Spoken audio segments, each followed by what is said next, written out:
जय Hind everyone. So welcome to awakening classes. जितने भी बच्चे जेकेपी कांस्टेबल एग्जाम की प्रिपरेशन कर रहे हैं, अब आपके एग्जाम को 12 दिन रह चुके हैं। इन 12 डेज को किस तरह से यूटिलाइज करना है ताकि एग्जाम में आप ज्यादा से ज्यादा स्कोर कर पाओ, इस पे मैं थोड़ा आपको बताऊंगा।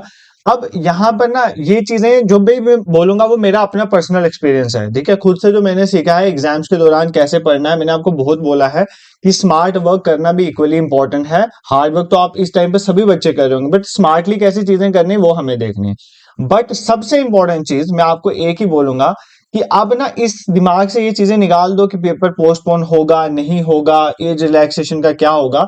आपको इन चीजों से कोई मतलब नहीं बनता है। डू नॉट पे हीड टू दिस थिंग, ठीक है।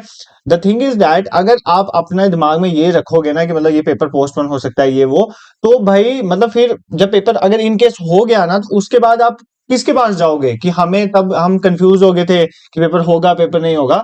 तो आपने पूरी शिद्दत के साथ तैयारी करनी है। जब भी ऐसी कोई देखो, अपने व्यूज के लिए सबको ऐसे वीडियोस ले आएंगे, आज इतने वहां पर गए, ये हुआ वो हुआ, बट अभी तक ऑफिशियली आपके पास यही है ना कि अभी डिवकॉम को लिख दिया गया है कि सारी जगह प्रिपरेशन करो, जेकेएसएसबी जो है सेट है फर्स्ट को एग्जाम लेने के लिए।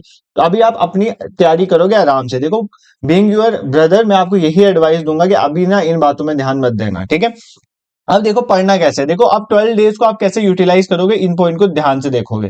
देखो अब 12 दिनों में आपने सबसे पहले क्या करना है, जो भी आपने खुद पढ़ा हुआ है, जो भी जहां से पढ़ा हुआ है, किसी बुक से पढ़ा हुआ है, कोई वीडियो देखी हुई है, आपने मटेरियल बनाया हुआ है, उनको रिवाइज जरूर करना है। इसके साथ तो बिल्कुल आप कंप्रोमाइज नहीं करोगे। देखो जो क्वेश्चन आपको आता ही नहीं था वो अगर पेपर में आपके सामने आएगा, वो छूट जाएगा तो कम दुख होता है। बट आपने कोई चीज पढ़ी हुई थी बट आप रिवाइज नहीं कर पाए और वो पेपर में गलत हो गया ना, वो सबसे बड़ी प्रॉब्लमेटिक होता है, क्योंकि उसके ठीक होने की प्रोबेबिलिटी बहुत हाई थी अगर उसने आपको रिवाइज कर लिया होता। आपका जो अपना मटेरियल है उसकी रिवीजन के लिए टाइम फिक्स कर दो कि जो मैंने पढ़ा हुआ है मैं 2 घंटे उसको रोज के रिवाइज करूंगा, 3 घंटे रिवाइज करूंगा। ये आपने करना ही करना। इसके साथ बिल्कुल आप 12 दिन कंप्रोमाइज नहीं करोगे, ठीक है। जब मेरा अपना टाइम था तो ऑल्दो मैं नोट्स नहीं बनाता था, मेरी स्टार्टिंग से ही आदत है इसलिए आपको भी नहीं दे पाता हूं, बट मैंने जहां जहां से पढ़ा होता था मैं कई बार स्क्रीनशॉट ले लेता था कि पीडीएफ कहीं पर सेव कर लेता था, अपने साथ ही व्हाट्सएप ग्रुप बना के वहां पर भेज देता था। तो कुछ ना कुछ करके वहां से मैं रिवाइज जरूर कर लेता था, ठीक है। रिवाइज आप चलते आते घूमते कभी भी कर सकते हो, तो चीजों को रिवाइज करना इज इंपॉर्टेंट। ये तो सबसे पहले आपने करना है। अब सर आप बार बार बोलते हो स्मार्ट वर्क करना है, तो स्मार्ट वर्क कैसे करें अब इन 12 दिनों में, स्मार्ट वर्क कैसे करें। देखो स्मार्ट वर्क कहने का मतलब है आपके एग्जाम में 5 कंपोनेंट हैं, ठीक है। मैं बाकी टेलीकम्युनिकेशन वगैरह को अभी साइड रख रहा हूं। आपके एग्जाम में 5 कंपोनेंट हैं ये वाले। अब इस 5 कंपोनेंट में वो कौन सा कंपोनेंट है जिसमें से स्कोर इजिली लिए जा सकता है, तो भाई उसमें मैं टाइम इन्वेस्ट करके उससे पूरे स्कोर लूंगा। जैसे फॉर एग्जाम्पल कंप्यूटर, तो भाई कंप्यूटर के 15 मार्क्स भी लिए जा सकते हैं, ठीक है। अगर सिंपली आपने एक कंप्यूटर की बुक पढ़ी हुई है प्लस एमसीक्यू और पीवाईक्यू प्रैक्टिस किए होंगे तो कंप्यूटर हो जाएगा, ठीक है। न्यूमेरिकल एंड रीजनिंग एबिलिटी वाले ये 25 मार्क्स है ना, बच्चे इनके लिए बहुत ज्यादा बोलते हैं कि सर ये नहीं हो पाएगा। देखो मुझे भी बहुत सारी मेल्स आती है। आपको न्यूमेरिकल एंड रीजनिंग, अगर मान लेते हैं आपका न्यूमेरिकल एंड रीजनिंग एबिलिटी वाला पोर्शन वीक है, भाई एटलीस्ट इतना तो करो, पीवाईक्यूज लगा लो इसके, ठीक है। या जो सिंपल, अगर कोई सपोज करो परसेंटेज टॉपिक है तो परसेंटेज के सिंपल क्वेश्चंस तो निकालना सीख लो ना, ताकि अगर सपोज करो कोई एक बहुत सिंपल क्वेश्चन आ रहा है वो आप करके जा रहे हो, तो एग्जाम में आप अगर पूरा 25-25 मार्क्स छोड़ के जा रहे हो ना न्यूमेरिकल रीजनिंग एबिलिटी वाला, तो पेपर नहीं क्वालिफाई होगा। ये याद रखना मेरी बात। मैं आपको ये नहीं बोल रहा कि इसी में डूब जाओ या पूरा इसी को टाइम दो, बट आपने क्या करना है कि आपने इसके सिंपल क्वेश्चंस और जो पीवाईक्यू जिस ट्रेंड पे जेकेएसएसबी पूछ रहा है उस ट्रेंड के क्वेश्चंस करने हैं, ठीक है। तो ये यहां से भी आप स्कोर कर सकते हो।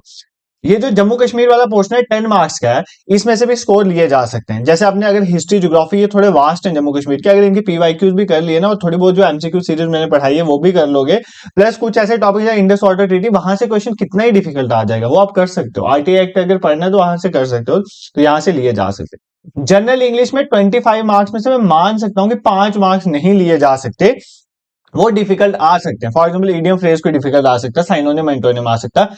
बाकी इंग्लिश के 20 मार्क्स लिए जा सकते हैं, ठीक है। पर जो 5 मार्क्स जो इडियम फ्रेजेस और मैं एंटोनिम साइनोनिम की बात करूं, कई बार वो भी इतने इजी आ जाते हैं, वो भी लिए जा सकते हैं। तो इस पे आप इतनी इंपॉर्टेंस दोगे।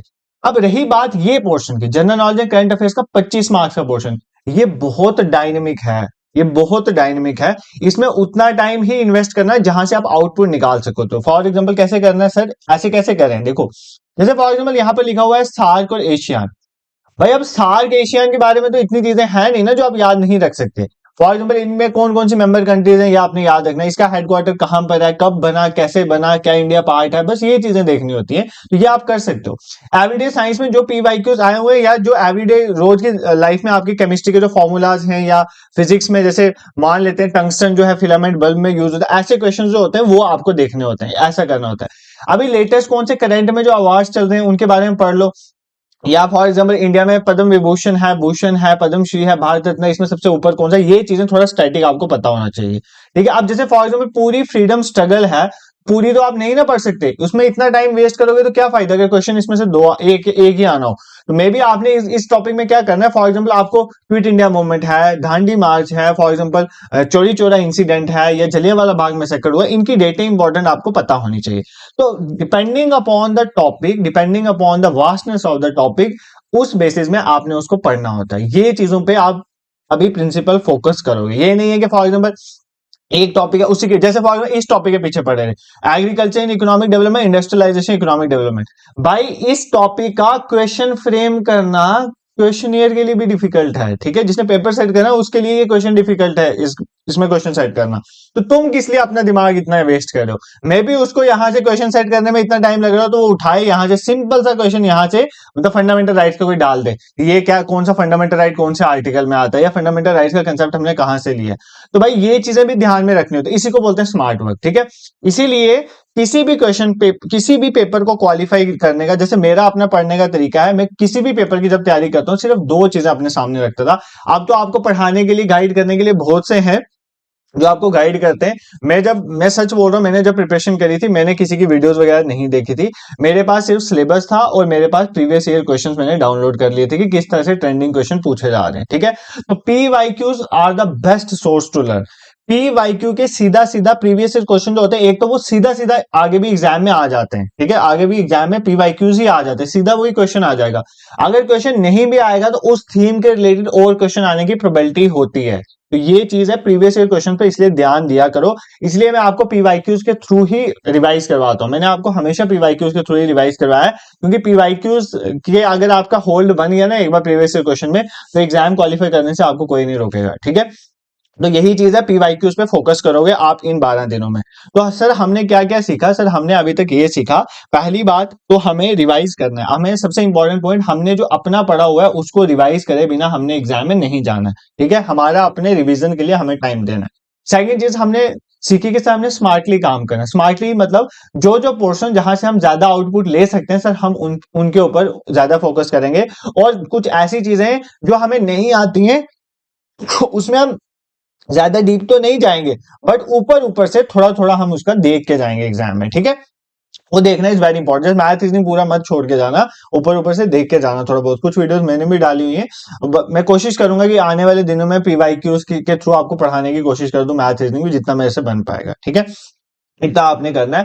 और तीसरा आपने प्रीवियस ईयर क्वेश्चंस इन आने वाले 12 दिनों में जितने पीवाईक्यूज लगा सकते हो वो लगा लेना, ठीक है। तो अगर आपको सपोज करो पीवाईक्यूज खुद लगाने में दिक्कत आ रही है, तो जैसे मैं पीवाईक्यूज की मैंने सीरीज पूरी चलाई थी, अगर आप प्लेलिस्ट में जाओगे पड़ी होगी वहां पर, तो आप उन वीडियोस को चलते घूमते फिरते देख लेना, आपको पीवाईक्यूज के थ्रू ही पूरे पूरे चैप्टर रिवाइज हो जाएंगे, ये मैं आपको गारंटी देता हूं। आप उन वीडियोस को देख सकते हो, बाकी तो आपको पता है, ठीक है।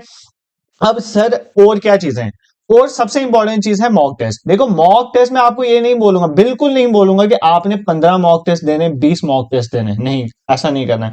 देखो मॉक टेस्ट है, इस टाइम अगर आप मॉक टेस्ट में अगर आपके कम मार्क्स आ भी रहे हैं तो 12 दिन में आप क्या ही कर लोगे, ठीक है, मतलब क्या ही कर लोगे।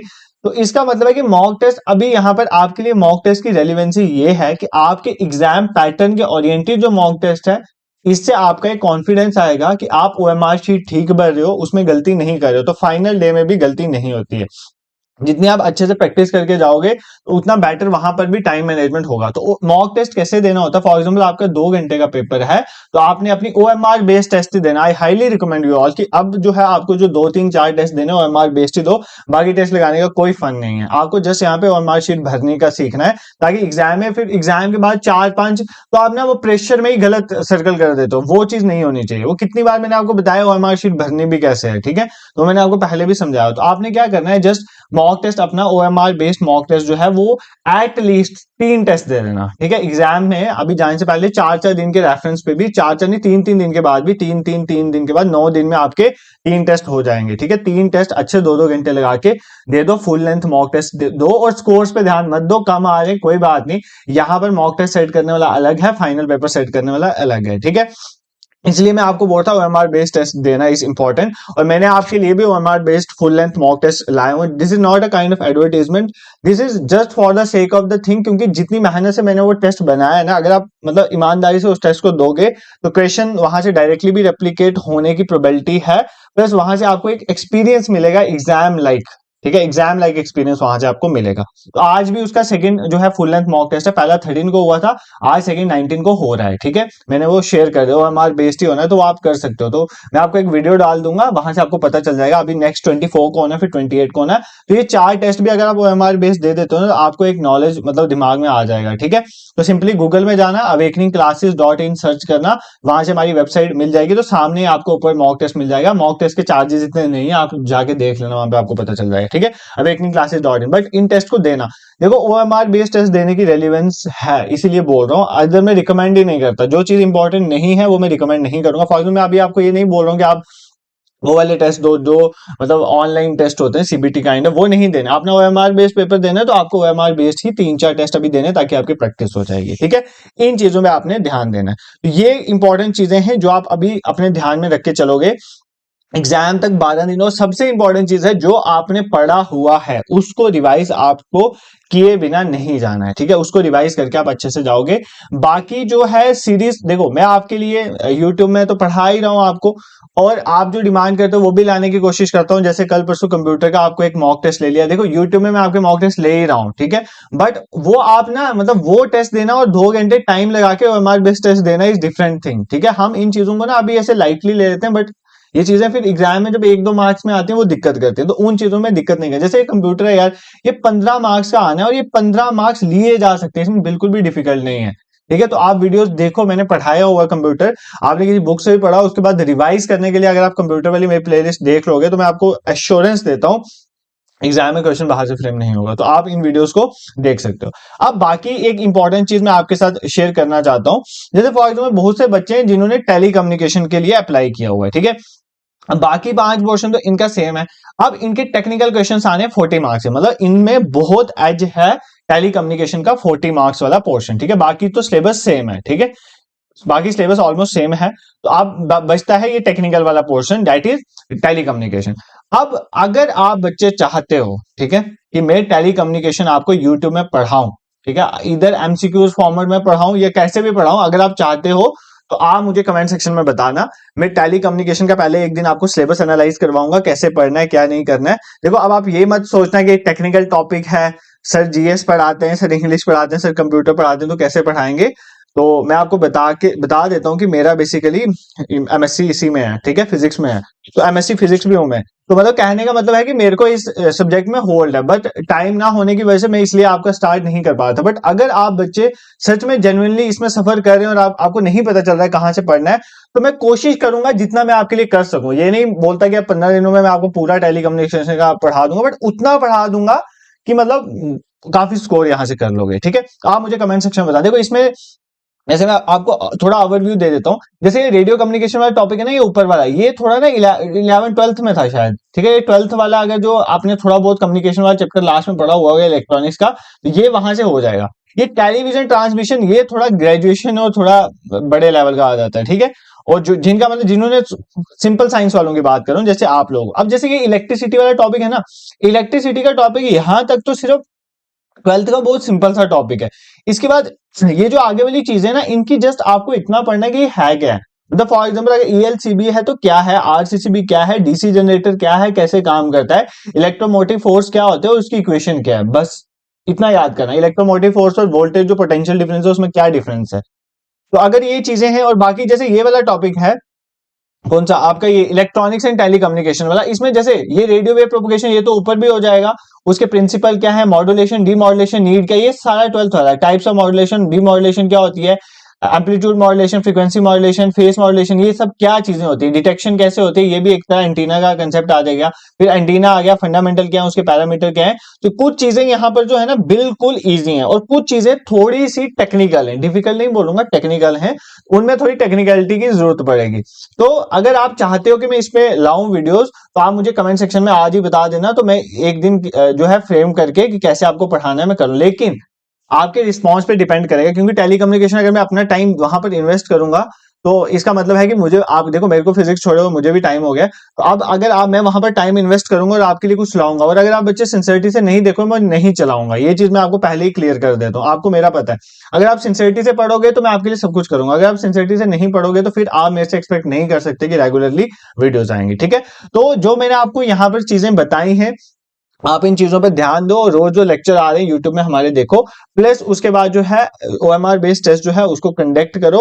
आई हाईली, और पीवाईक्यू जरूर देखना, I highly recommend you all for all these things, क्योंकि आपको फाइनली जब आप एग्जाम में जाओगे ना, आपको इन चीजों से एज मिलेगा, ये मैं आपको गारंटी देता हूँ, क्योंकि मैंने खुद ये चीजें फील करी हैं।